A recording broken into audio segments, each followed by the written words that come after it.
मिश्रा का और आप देखना शुरू कर चुके हैं द डिबेट।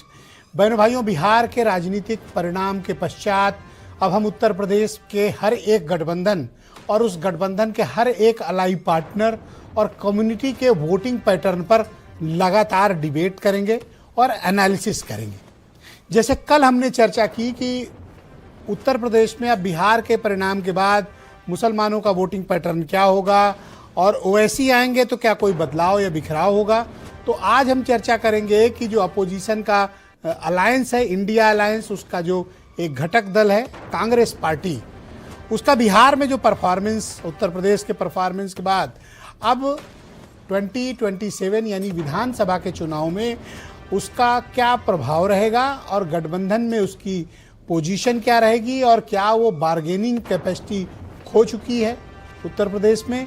इस बारे में आज हम चर्चा करेंगे और जानेंगे कि क्या गठबंधन की राजनीति में कांग्रेस अब इरेलीवेंट होती जा रही है। आज चर्चा इसी विषय की।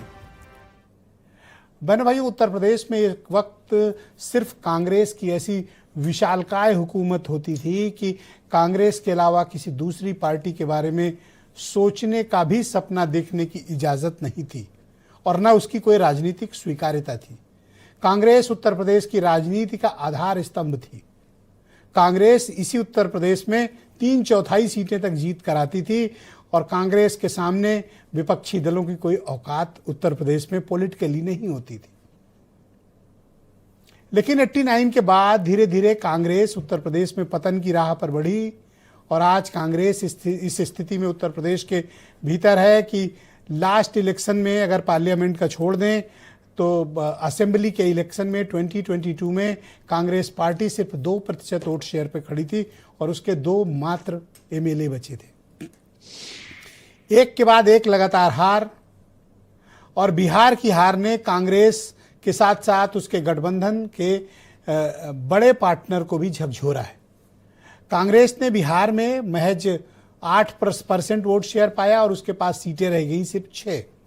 तो अब उसके बाद ये सवाल उठता है कि अगला जो बड़ा मुकाबला होना है वो बैटल ग्राउंड है उत्तर प्रदेश और यहाँ की जो सबसे बड़ी पार्टनर पार्टी है कांग्रेस के साथ वो है समाजवादी पार्टी।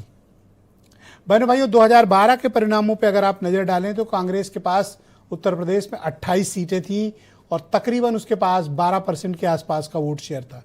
28 सीटें, 12% वोट शेयर। लेकिन 2017 में इसी पार्टी के पास महज 7 सीटें बची एमएलए की और वोटिंग परसेंटेज आधा घट गया, तकरीबन 6%। और जब 22 के चुनाव हुए अकेले कांग्रेस 399 सीटों पे गई तो उसके पास वोट बचा सिर्फ 2.36% और एमएलए जीत के आए सिर्फ 2। अब बिहार में भी कमोबेश वही स्थिति रही। कांग्रेस के पास बिहार में गठबंधन में रही हो या ना रही हो 8% के आसपास का वोट शेयर है। कभी उसके पास 28 सीटें थीं, आज सिर्फ 6 बची है। तो हिंदी पट्टी में कांग्रेस पार्टी की लगातार एक के बाद एक हार ने उसके साथ जो गठबंधन में महत्वपूर्ण दल हैं उनको झकझोरा है।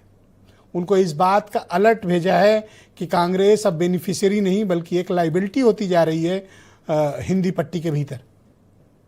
अगर आप देखें, अब जो पार्टी हारती है उसको आलोचना का भी सामना करना पड़ता है। लोग कहते हैं कांग्रेस तो हार रही है, उसकी आलोचना क्यों।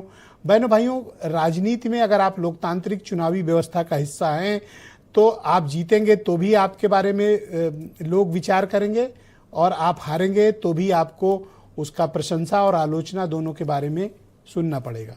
कोई पॉलिटिकल पार्टी कैसे खड़ी होती है। बहनों भाइयों, उत्तर प्रदेश या देश की राजनीति में आपके पास कोई भी पॉलिटिकल पार्टी को सत्ता में आने के लिए उसके पास एक सोशल बेस होना चाहिए, जिसे हम कास्ट बेस भी कह सकते हैं कि आपके पास एक कंसोलिडेटेड वोट बैंक है। सभी पॉलिटिकल पार्टियां उस पर खड़ी हुई।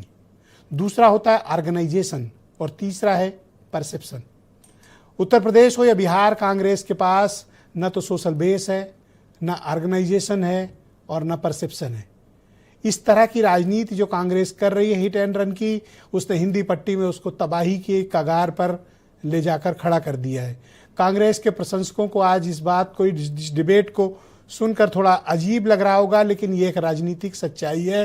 कांग्रेस अपने गठबंधन दलों के लिए एक लाइबिलिटी होती जा रही है और मैं ये बात कह रहा हूं तो इसके साथ डेटा भी आपको प्रस्तुत कर रहा हूं। सिर्फ एक डेटा है जिस पर कांग्रेस इतरा सकती है कि 2024 के चुनाव में जब वो समाजवादी पार्टी के साथ अलायंस में थी, उत्तर प्रदेश में जो लोकसभा के चुनाव हुए उसमें कांग्रेस पार्टी 6 सीटें जीत कर आई और जो असेंबली सेगमेंट्स थे पार्लियामेंट के उसमें 39 यानी 39 सीटों पर कांग्रेस पार्टी आगे थी।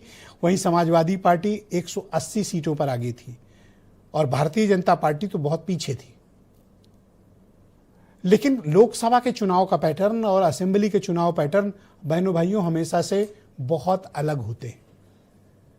तो क्या कांग्रेस उत्तर प्रदेश में अपनी बार्गेनिंग पावर को खो चुकी है? बिहार की बात हार के बाद ये कहा जा सकता है कि हां। और इसका एक उदाहरण आपको मिलेगा 2024 के चुनाव में समाजवादी पार्टी 62 सीटों पर लड़ी थी, 37 जीत कर आई।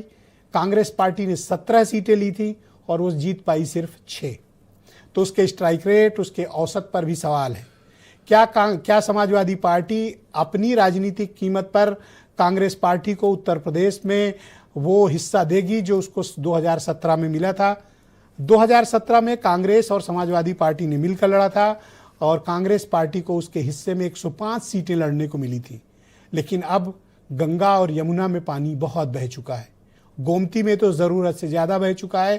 कांग्रेस पार्टी उत्तर प्रदेश के भीतर एक इरेलीवेंट पोजीशन पर जाती हुई दिख रही है। ऐसे में क्या समाजवादी पार्टी उसको 2017 वाली सीट शेयर देगी या नहीं देगी? और कांग्रेस को अपने भीतर कितने सुधार की आवश्यकता है? क्योंकि 2022 में जब कांग्रेस पार्टी को प्रियंका गांधी उत्तर प्रदेश में नहीं उबार सकी, तो अब अजय राय कितना कर पाएंगे, ये सवालों के घेरे में है। तो दो मेजर जो पार्टनर हैं राष्ट्रीय जनता दल बिहार में, वो भी कांग्रेस के कारण बहुत नुकसान उठाए।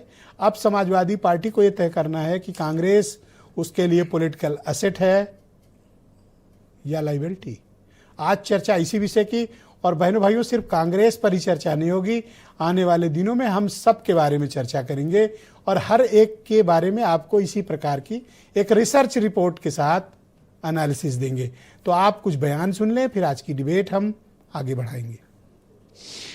2027 में उत्तर प्रदेश में बीजेपी का वही हाल होगा जो 2024 में हुआ था। 27 में यही पीडीए बीजेपी को वेंटिलेटर पे लाने का काम करेगा, तो गठबंधन पे हमारा राष्ट्रीय नेतृत्व फैसला करेगा। सियासत बहुत डायनेमिक है, बदलती रहती है। लोग एकजुट हो रहे हैं भाजपा के कुशासन के खिलाफ और तानाशाही के खिलाफ। उससे 27 में सरकार बदलेगी, 100% बदलेगी। मैं इतना जानता हूं कि चुनाव लड़ना है, मजबूती से लड़ना है और इस तानाशाही सरकार को बदलना है। सबसे महत्वपूर्ण बात यह है, महागठबंधन में जो उनका नेतृत्व है, उनका अपना निर्णय है और उसके आधार पर वो अपना तय करते हैं। वो 403 की 403 सीटों पर भी लड़ें, लेकिन मुझे लगता है कि 2027 में कांग्रेस का खाता भी नहीं खुलेगा। भारतीय जनता पार्टी विजय श्री प्राप्त करेगी, महागठबंधन का हस्त्र वो स्वयं जाने। तो आज की डिबेट को बहनों भाइयों आगे बढ़ाते हैं। मेरे साथ हीरो वाजपेयी भारतीय जनता पार्टी के प्रवक्ता हैं, दीपक रंजन समाजवादी पार्टी से हैं, उमाशंकर पांडे कांग्रेस कमेटी के प्रवक्ता हैं। आज ये कसौटी पे कसे जाएंगे। नावेद चिको जाने माने पत्रकार, अनिल दुबे राष्ट्रीय लोकदल के महासचिव और वीरेंद्र सिंह जी हमारे स्टेट हेड, बहुत शुक्रिया। उमा